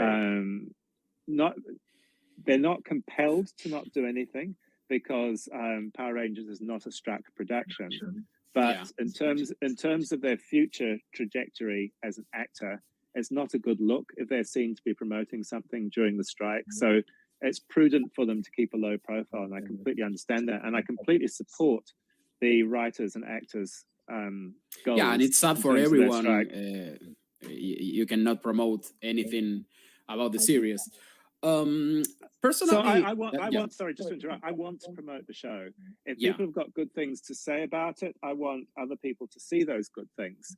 The thing I find is that negativity is infectious, and I often see, before a show comes out, tides of negativity about it. And it happened with Dino Fury, and it's been happening with Cosmic Fury. So many negative things, whether it's the costumes, people saying it's going to be terrible, I'm not going to watch it. And that becomes infectious. People start to feel the only socially acceptable stance to take is to write something off, dismiss it, and not watch it. And I find that makes me angry. I think just give it a chance. You're allowed to not like it. You've got to at least watch it and then see what you think, That's why I think personally, if Power Ranger continue to completely adapt the Super Sentai, it will be stuck until it die. And I understand that this hurt to Super Sentai fans a lot, and I think that's partly why they hate a series they haven't seen yet. From my side, I can say Cosmic Fury is neither Power Ranger or Super Sentai. It's like a Power Ranger at the Maximus power. And that's why I define the series as a slap in the face to all the other seasons, because for me it was like a long movie that didn't let me breathe. So do you think that many of those who threw hate will come back apologizing? No. Probably not. But I'm expecting the level of hate to die down once people have actually seen the show. Because I've said all along, I'm actually confident in Cosmic Fury. I think we've built on what was best about Dino Fury and made a show that's quite unlike Power Rangers that people will have seen before. And I think it's strong. I think the people who commit to watching it will get a lot out of it. There'll be people who might just dip into one episode and will decide they don't like it because of the suits, and then will condemn it. Fine. That's what they're going to do. But I would say if they want to do that, show, do it from that's their choice. Like, you can't control what everyone does. If they watch one episode and they hate it because of the suits, fine. Whatever. They can miss out. It's fine. More for the rest of us. Informed position of having actually watched the show. And if people do that, fine. I mean, there are people who I watch on YouTube who critique the show, and I really enjoy the criticisms, like the Orange Ranger, for instance, or George's critiques. They might not, they won't like anything, and the Orange Ranger critiques are savage. But he's actually witty and funny, and there's usually a seed of validity at the core of what he's saying, and I think that's cool. I think that's healthy. So I'm not anti-criticism. I'm anti. I thought he was talking about. Okay, I see. He's talking about Orange Ranger reviews or whatever that YouTube channel's called. I thought he was talking about the Orange Ranger and Cosmic Fury for a second. Okay, interesting. About something that people haven't seen. Hey, why talk about Heroes of Fandom, yo? Hey, check out Heroes of Fandom. We ain't haters. We ain't haters. Hey, come on, Simon. Talking about another thing, Power Ranger Once and Always was a love letter to all the fans. Why 55 minutes? And in general, how much the lead scenes were there? What was your second question? Sorry. In general, how much the lead scenes were there? How much the lead scenes? Deleted scenes. The scenes that you remove from the final part. Edited scenes. Edited, yeah. In terms of why 55 minutes, it wasn't originally 55. It was originally, I think, 44. Okay. Um, Less. and it was budgeted as a double episode of Power Rangers. Okay. So the budget for the show was the equivalent of I'll give it a watch, but it's not gonna affect me. Still stop super. I mean, yeah, of course, yeah. If you want to watch it, if you don't want to watch it, don't watch it. episodes of Simple as Power that. Rangers. And we shot the whole thing. It was originally intended to be shot in about 9 days, but we shot it in 13 days, which is incredibly fast for something that's that complicated. And it didn't, just because it was a special, it didn't have a hugely elevated budget. And we had to build all those sets just for a one-off show. So sets and costumes and props. So it was a real challenge to make with the budget and time limitations that we had. So it wasn't allowed to be more than an hour long. And because if it becomes more than an hour, then it can be categorized as a film. Yeah. And there were contractual reasons why it couldn't be a film. I think another company had the rights to any Power Rangers film that was going to be made at that time. So we couldn't make a film.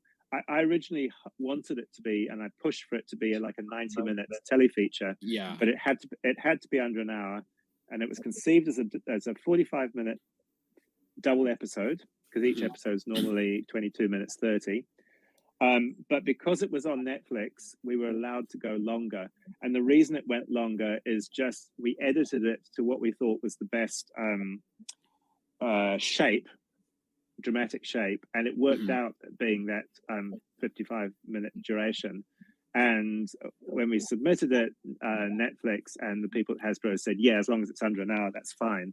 So it was the duration that we felt was best for the material that we had filmed. Like normally, you shoot the script, and there's a lot of refining and fine-tuning and polishing and pacing that goes on as part of the editing process. A lot of choices are made in post-production. Yeah. And so the shape that we were happiest with was the one we ended up with. There wasn't a lot that was deleted. There was one sequence. It's the first sequence where Min is training in the garden after we go to... I saw a picture about that, yeah. Yeah, a year later or 2 years later, I can't remember what the time jump is, after the initial scene. And we've kept the sequence with her training in the garden, like she's on a bridge. But it used to be intercut with a sequence where Min, as a child, was watching Trini train. Trini. Yeah, and we never saw Trini. We only saw her shadow on the wall, and young Min was sitting there cross-legged watching. Yeah, it was being with a wheel. Yeah, and so that was dropped because it was unclear what we were watching. It wasn't sure that it was Trini that we were watching. It was a shadow. It wasn't clear that it was young Min. And it actually, that early on in the show, you don't want something that is going to confuse a section of the audience. Like some people would have got it, I'm sure. You certainly don't want a voiceover or a title explaining what it is they're watching. So that was the reason. That was the only thing from a story point of view that I can remember that we cut. I don't think there was anything else that was dropped in the edit. We learned that part of the recording include a more explicit scene of Trini death. Oh yes, yeah, that's right. Could you describe the scene a little and how the decision was made to remove it? Yeah, everyone quite rightly was quite nervous about depicting Trini's death in terms of YouTube プレミアム1億以上の公式楽曲が楽しめる音楽サブスクもお気に入りのアーティストの動画も全部まるっと YouTube でまとめちゃえ YouTube プレミアム Gonna just mute that for a second. And we're going to skip the ad. We're going to put that back on. He was a much-loved character, and Tui Trung was a much-loved actor, and we wanted to make something that would honor her memory and not be disrespectful. In the original cut, we saw her go spiraling up in the air, and then we cut wide, and we saw her go over the edge of the cliff, and she fell halfway down the cliff before exploding in midair. So that was how it was originally imagined. That was how it was shot. And then in earlier versions of the script, although we never actually filmed this, the Rangers were on the beach below, demorphed with Trini's body, and Zach picked up her morpher, and there was a big argument about the Rangers about who was responsible for what had just happened. Oh. And that's really hard. They went their separate ways. It was very emotional. Oh. But it was too. Oh man, that would have been. Oh. Whoa, man, that would have. Yeah. Hey, Aaron, how you doing? We've been streaming for a while. Not gonna lie, we have been streaming for a while. Is my connection okay? Yeah, it should be. Yeah. Yeah, we've been at it for a while. We're already 56 minutes into this interview. But hey, it's fine. You can watch it later if you'd like. But you know, you're here now. It's okay. Better late than never.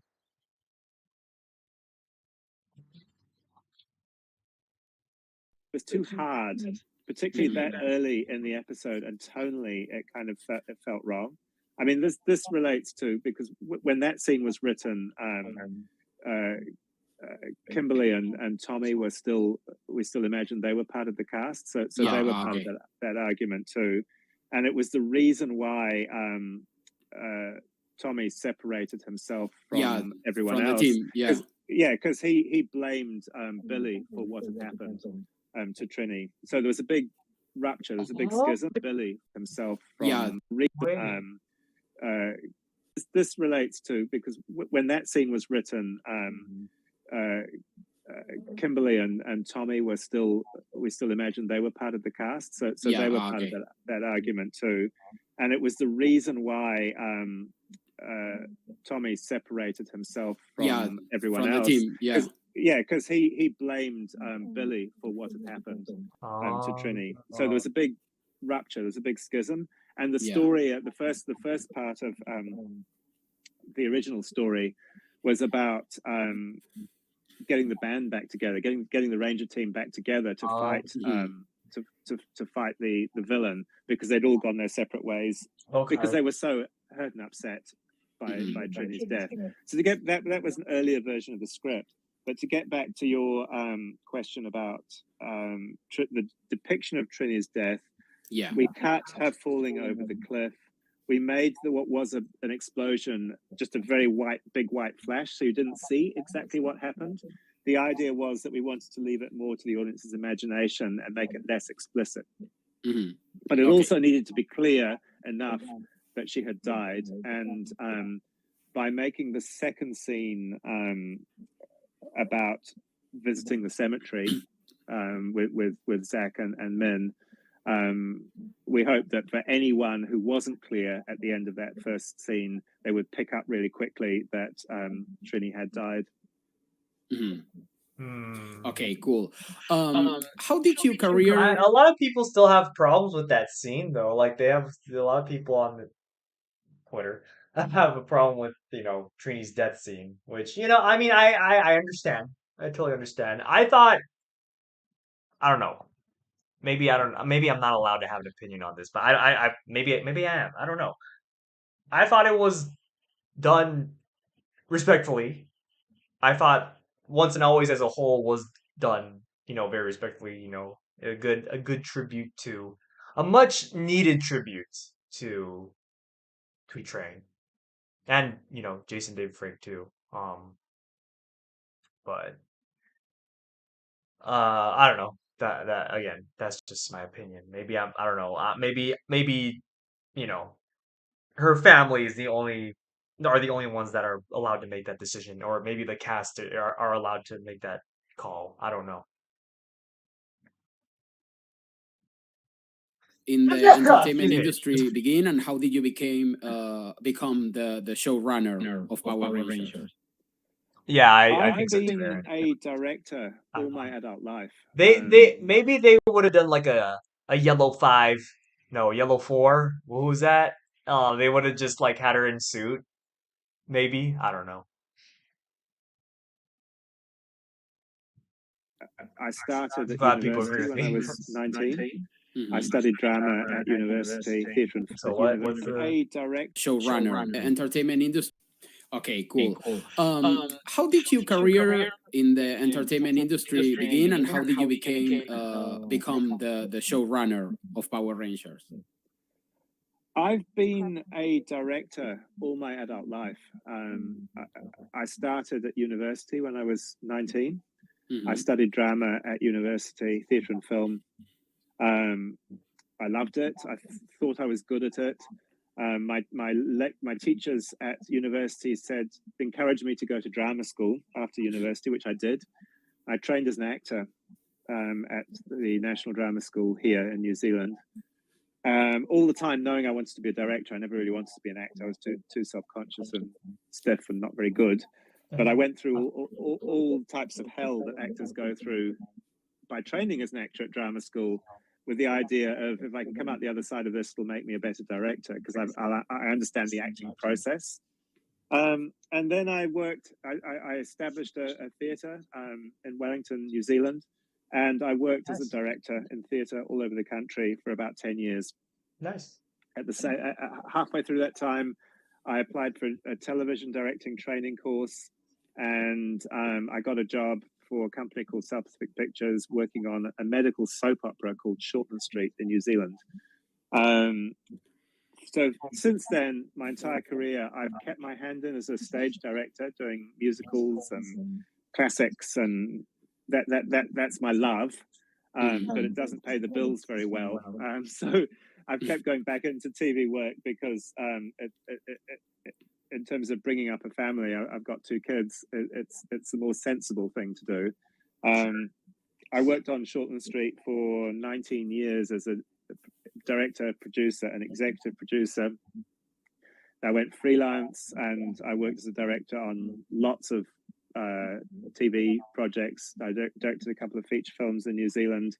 And then I found myself knocking on the door of Power Rangers, which I didn't know much about. I'd heard of it, but I wasn't a fan. I knew nothing about it, really. And I got, I had an interview with Chip Lynn, and he obviously liked me enough to give me a shot as a director. Nice. And I took to it. I really, I enjoyed it. I was good at it. I loved the technical side of it, because I've always liked, complicated lighting and sound and visual effects things in theatre. And Power Rangers was a way of applying that interest in explosions and visual effects. And it's something completely different. In television. And also because it was a US show, the budget was more significant than if it had been a New Zealand show. Yeah. So we had all the toys to make the show, and we actually had some of the very best crew members in the industry, because it paid reasonably well, and also because everyone found it a lot of fun. And every 2 years, the same heads of department and crew people would gather to make another season of Power Rangers. And that had been going for 20 years in New Zealand. So it was an institution and an important part of the industry here. It's crazy that Power Rangers had been filming in New Zealand for a long time, longer than they filmed in the States. And that's mind-boggling, honestly. Like it's crazy. So after 2 seasons on directing Power Rangers, like Beast Morphers was me and one other director, Oliver Driver, basically back-to-backing, which was meant that we were directing alternate blocks of episodes. I took a break in the middle. I had a overseas trip booked back to the UK that was a pre-commitment, and also a musical that I'd co-written that I was also directing in Auckland. So I took a break to do those 2 things. So directed the beginning, directed the end of Beast Morphers. And I think Chip Lynn had been intending, because he'd been on the show for a long time, he'd been wanting to return to the States. And he kind of shoulder tapped me. He asked me if I'd ever be interested in doing his job. And I kind of went, of course I would, because what Chip did, that kind of showrunner, executive producer role on Power Rangers, was what I had done in New Zealand television on other shows. And I knew I'd be good at it. And I thought what I hadn't done before was the working with a head office that was based in the States, like just the relationships with various people like Nickelodeon and Hasbro and later on Netflix was new to me, but I thought, oh, that would be a good learning experience. And you know, for me in life and work, if I ever stop learning and growing, I'm not that interested. I get bored. And the thing that keeps me interested is that either I keep setting myself challenges or the work keeps setting me challenges, because I love the process of making. And Power Rangers was a great experience in terms of making the show. So Chip said, do you want the job? I said, hell yes. And then he introduced me to Haim Saban and a couple of Hasbro executives who were traveling in New Zealand during Beast Morphers, and I obviously passed the test and was offered the job. Yeah, that's nice. And initially, cool. Chip and I were co-executive producers. He was going back to the States. He was going to be working within Hasbro on film projects and various other developments of Power Rangers, but that didn't come to pass, and he actually ended up moving away from Hasbro and Power Rangers. What? And other he was going to be working within were co-executive producers. He was going back to the States. He was going to be working within Hasbro on film projects and various other developments of Power Rangers, but that didn't come to pass, and he actually ended up moving away. What were those projects? Was it the reboot or is it something else? Huh. From Hasbro and Power Rangers, and I stayed on in New Zealand as the showrunner. What is the selection process for the cast of a Power Ranger?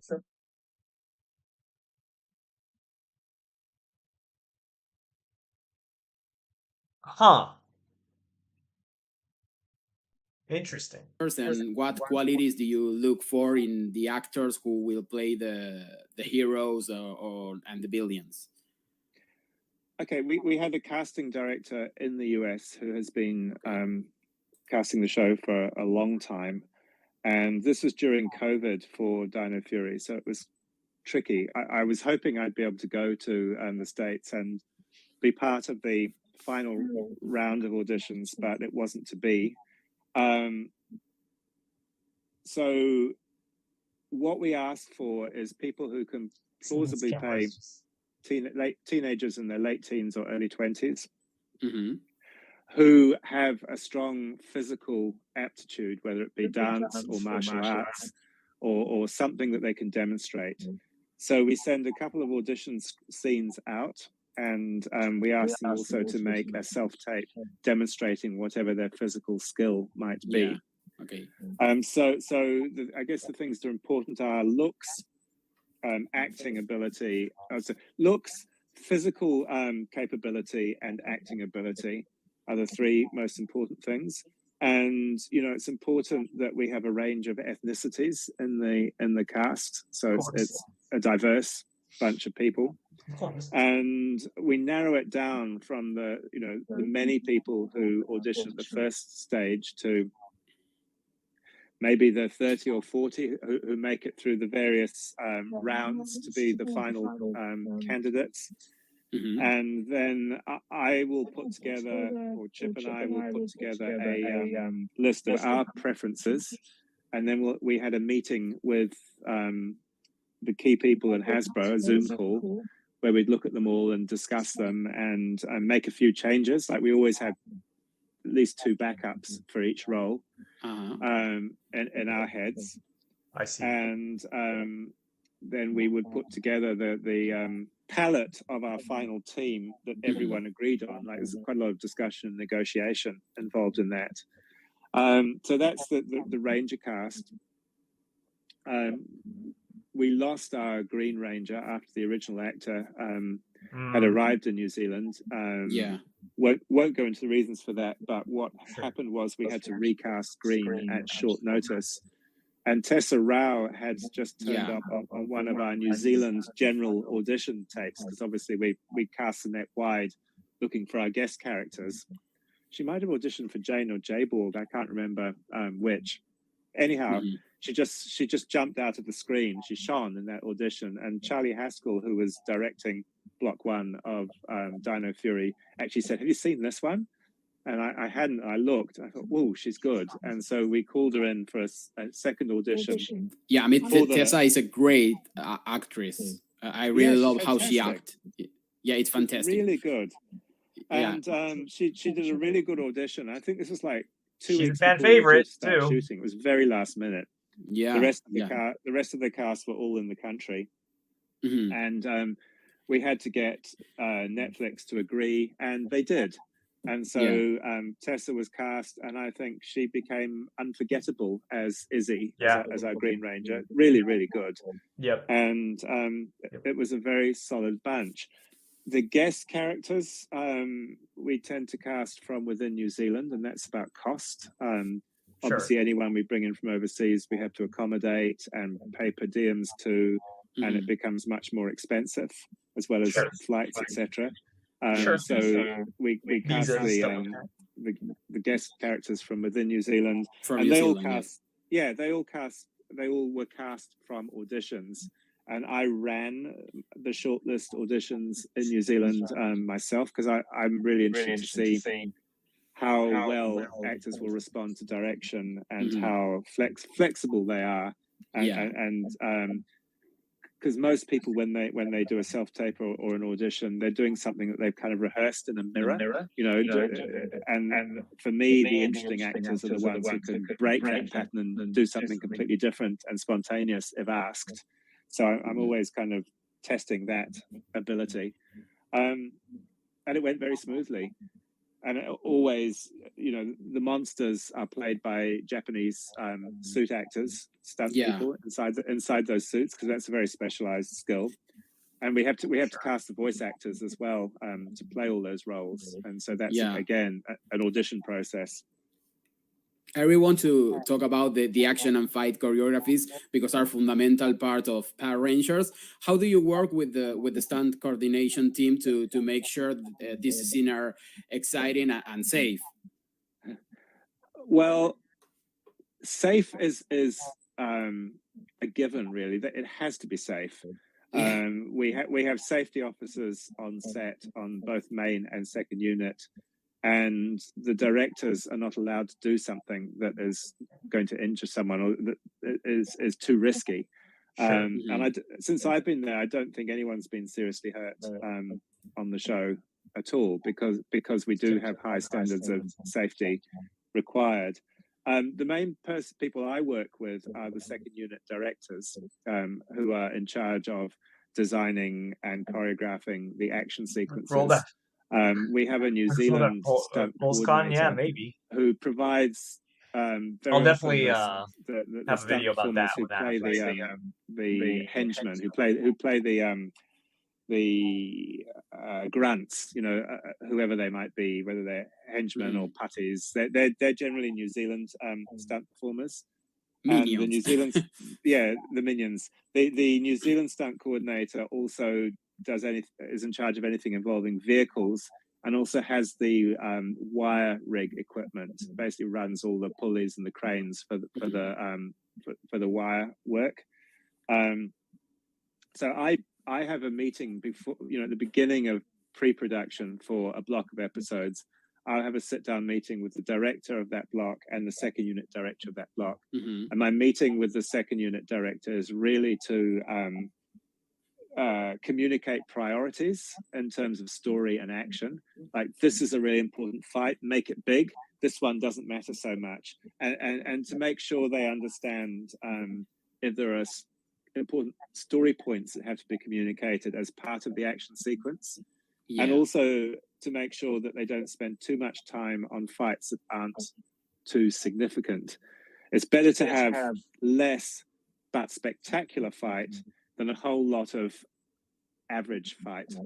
Because it's to do the action well takes time. And I would prefer people do whatever they do extremely well, so it's exciting and interesting, rather than just a whole lot of generic dull fighting. That's not worth the time and effort that they spend on it. So I will go through scene by scene with the second unit director, spelling out what I think is important, what the priorities are for the season. What are you most excited about Cosmic Fury? Encourage them, for instance, to use real explosions if time and location allows, because really interested to see they've how they been get kind their of taught powers, not to for the their last few cosmic seasons. powers. Especially Yeah, Orange and Ranger. they'll have some ideas already, And as they're I just want to prepping, see how it they'll plays run out. stuff by me as they're I want to see what developing it. Like happens. they'll show me the storyboards. Is Yeah, this right? And one of That the kind of most thing. beautiful, thing about Dino Fury are the fights, the original fights footage. It's really good. Well, I wanted to step up because I thought that in previous years some of the fights, like in Beast Morphers and Dino Fury, had been a bit lackluster, and the fun and exciting fights has always been part of the Power Rangers trademark when it's at its best. Dino Charge. And so I really encourage the second unit directors to go further with that and do as much as they possibly can within the time that they had. And the same thing like, with as good as Dino Charge was. Excuse me. Their fights, the original fights, were just not good. They always had like very basic fighting styles, and it's like do dinosaur moves and stuff. They're dino themed, but they always did like the very basic Power Rangers type moves. It got very repetitive and boring.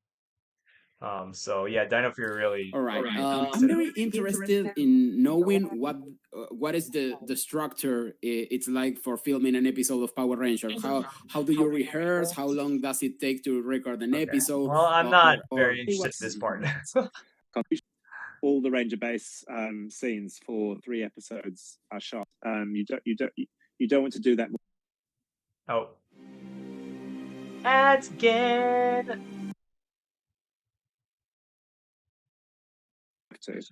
And the same with locations. You want to try and shoot out a location and script and acting. So quite different specialties. But sometimes, for instance, the Ranger actors have to go to second unit if a morphing sequence is being shot, and the second unit has to. Much of and love the soundtrack of all the scenes in Dino Fury and Cosmic Fury 2 are music to my ears. You can clearly see the care and love that goes in each scene. Was this approach of musicalizing everything so perfectly a request, a decision, or did it just happen? Because the music is coolio. Coolio. I think it's down to the talent of our composer, to be honest. But Selen, I think that's how you say his surname, is very. I really like the like all the little techno things that they do for both Dino Fury and Cosmic Fury. I actually really like it. Very good, and he was new to the franchise. Why are they not adapting Kyoranger Suits and Cosmic Fury? We actually wanted to. They talked about that already. That was a while ago. You can watch that part back again if you want. Up the music as part of modernizing the show, I guess, and so we had an audition process for composers. Kick Gingers. Everyone was sent a section of an episode without music, and they had to score it. And I think there were probably about 12 composers who auditioned. Bring up Zords. And Bert was the one whose work everyone loved. And I think he's added a lot to the show in terms of its tone and feel, and make it feel a bit more modern.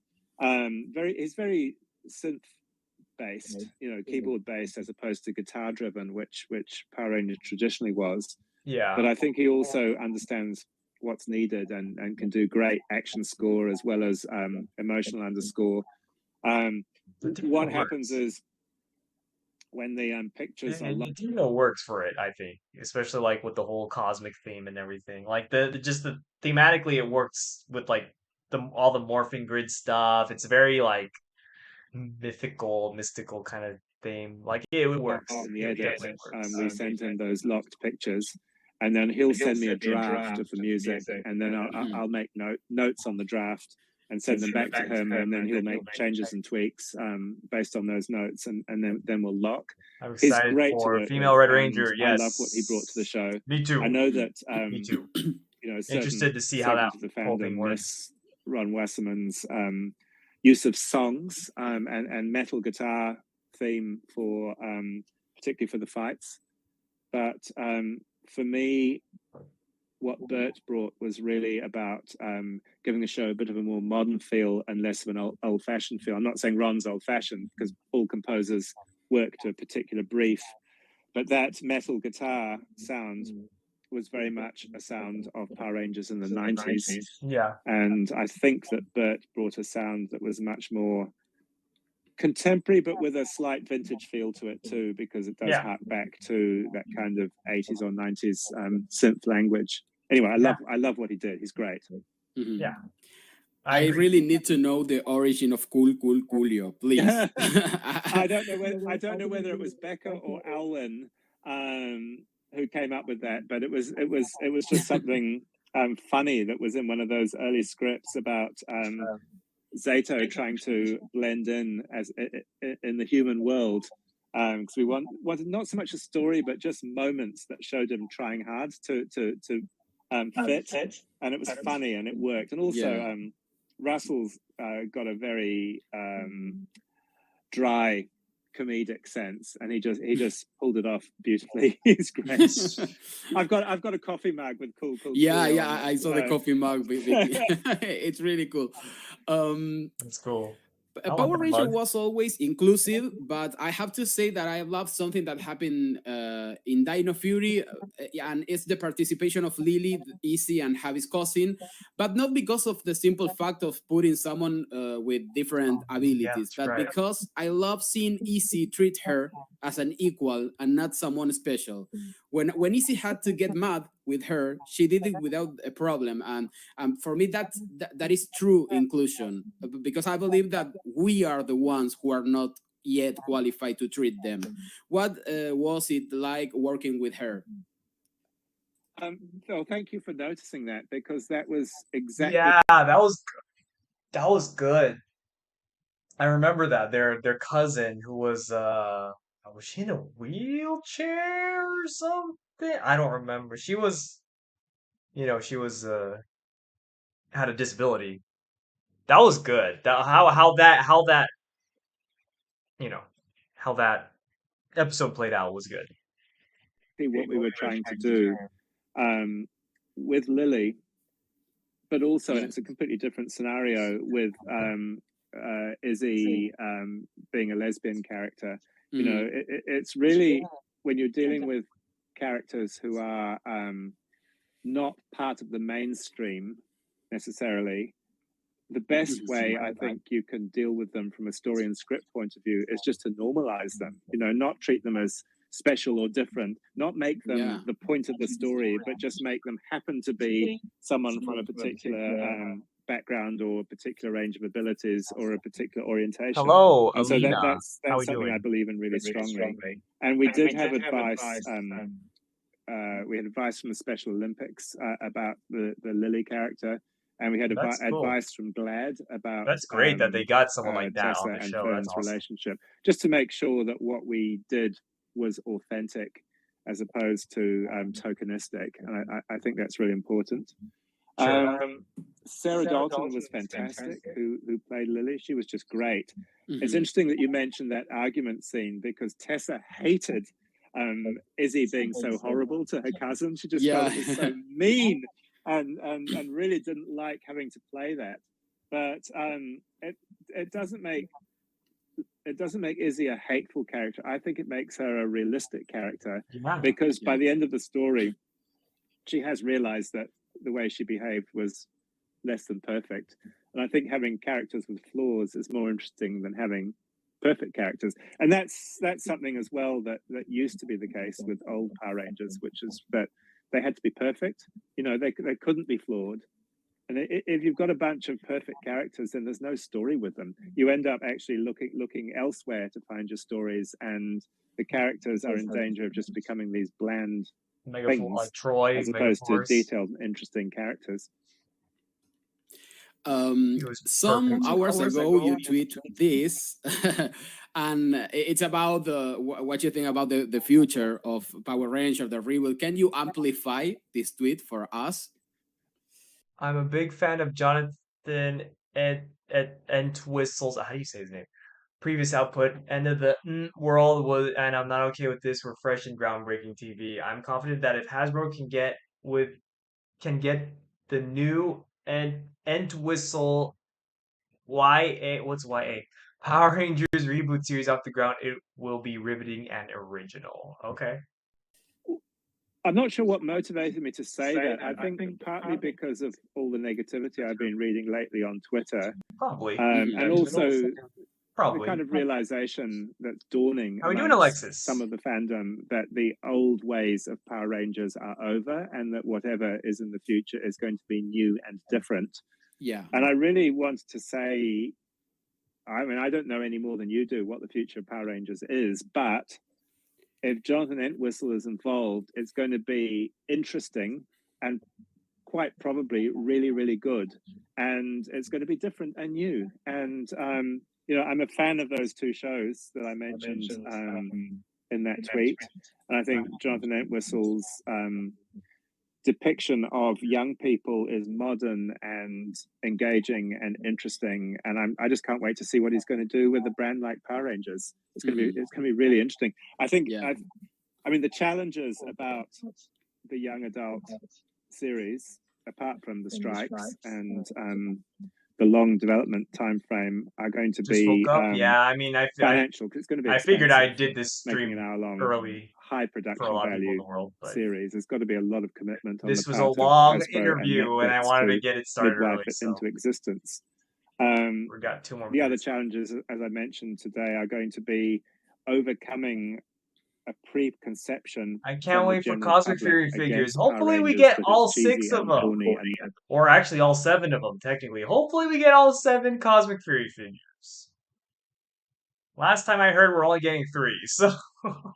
Not for them, because I think any new iteration of the series has to be seen as cool. It has to succeed as being seen as cool amongst more than people who are already Power Rangers fans. It needs to reach a much broader audience, and that's the challenge. That's what they're reaching for, and it's admirable, and it's what the 2017 movie tried to do, but that didn't work as well as people hoped. And I think that's as much because there was no action until the very end. They didn't morph until the very end of the film. It was more a kind of Breakfast Club type teen angst show than it was a superhero show. So the core ingredients of what makes a Power Rangers was not particularly well observed. That's my opinion. I don't know for sure, but I think that Jonathan Entwistle is obviously smart enough to understand the essence of what is Power Rangers, then translate it into something new and contemporary. So I'm excited about what that might be. I'm very disappointed not to be working on the show anymore, because it was the most fun. It was the most fun job I've ever had. Yeah, it's really cool. But I'm looking forward to seeing what is in the future. Yeah. Simon, now we are going to talk about Cosmic Fury, but this part of the interview the people will see after its premiere. So, Simon, thank you so much for your time and for answering this question. Thank you so much, and thank you. You're welcome. You're welcome. Interesting. So yeah, they also talked about Cosmic Fury, but they won't release that until after Cosmic Fury airs. So I might have to watch that too when that happens.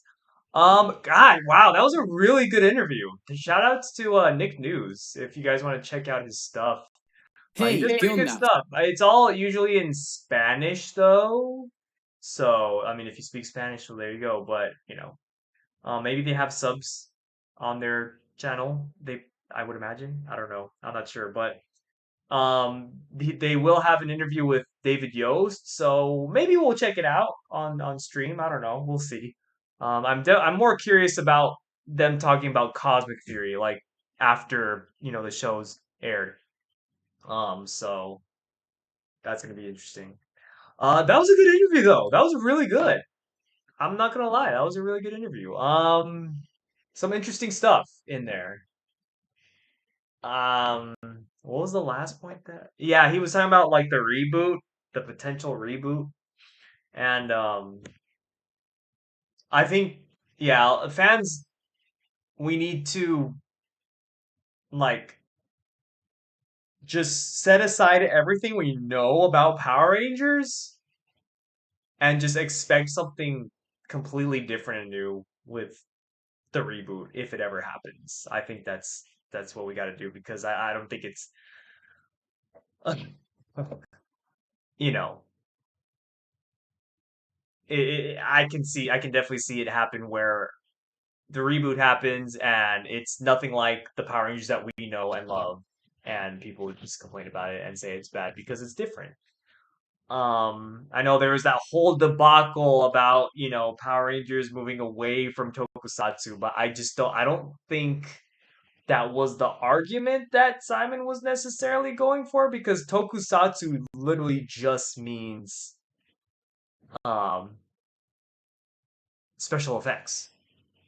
And I don't see Power Rangers not using special effects unless it's just all CG. Then I mean, okay, fine. But like even then, it's like Shin Ultraman hardly had any special effects. If any, it was just mostly CG. So does that not count as Toku? That's a whole argument on its own. But I think for the most part, people will still consider it Toku because Ultraman. Maybe that's just the new direction that Toku is going, these days, mostly CG and stuff. But I mean, Power Rangers, it's still gonna have the suits, you're still gonna have, fighting. Like it's still gonna be very much Toku. So I don't see why, I don't know. People were really taking that to heart when Simon said that, but uh I don't know. We'll see if this reboot even happens. Who knows? Maybe it will, maybe it won't. Um, I don't, I'm not really like, I'm not really like expecting anything. Like, I'm not expecting it. For starters, I'm not really expecting it to happen because you just never know, right? So I'm not gonna, hold my breath. Um, but if it does happen, I don't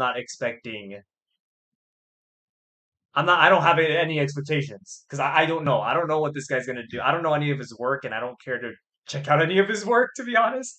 Um, I'm sure it's fine. I'm sure it's great. Whatever. People have their own tastes. But um, yeah, I'm just gonna have no expectations if it does happen. I have zero expectations of what it's gonna be because it could be something completely different. Like I said, I think it'll be the safest, happiest, and healthiest way to just set aside all of everything you know about Power Rangers and have zero expectations for the potential reboot. So, hopefully it's nothing like the 2017 movie. Not that I hated the 2017 movie. I liked the 2017 movie, but like I hyped it up. I was all about it. I was all about the 2017 movie. Um, but you can't ignore the fact that it didn't do as well as we would have liked it to. Um, as for the reasons that Simon said,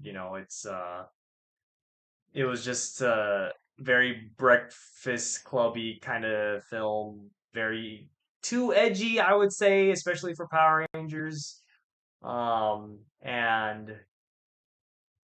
the Rangers didn't even morph until the very end, and then the designs and everything, there are a good amount of people that weren't crazy on the design. So there's plenty of reasons why that movie didn't do as well as it would have been. It would have been nice, obviously, for it to do well, but it would have been nice to see Tommy Oliver come into the movie and stuff. But they decided to do a origin story. And yeah, they should have just done a a movie where they're already Rangers or something. I don't know, but whatever. It's done. We'll see if this reboot happens. I'm just mostly excited for Cosmic Fury right now. So that will happen at the end of the month.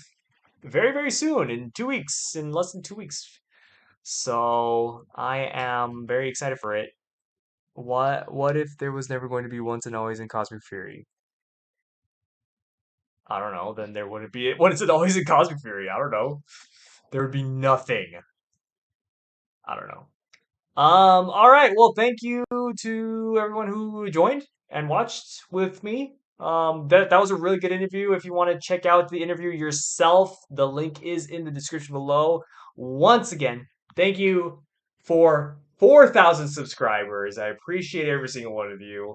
And look out for the community tab because we will be announcing something very special very soon. So make sure to subscribe and do all that. And then also, yeah, one more thing. Thank you to everyone who has submitted on our Toy Talk Monthly submissions on our Discord. We will be talking about and sharing your collections, hauls on the next Toy Talk. We did release a Toy Talk recently. So in the next Toy Talk, we will showcase your guys' collections and hauls. So if you guys want your collections or your toy hauls in our next Toy Talk video, please go to our Discord and go to the channel that is called Toy Talk Monthly Submissions. Go there, post your haul, your collection, whatever you want, and yeah, we'll show it in the next Toy Talk. So yeah, thank you all so much, and I'll catch y'all later.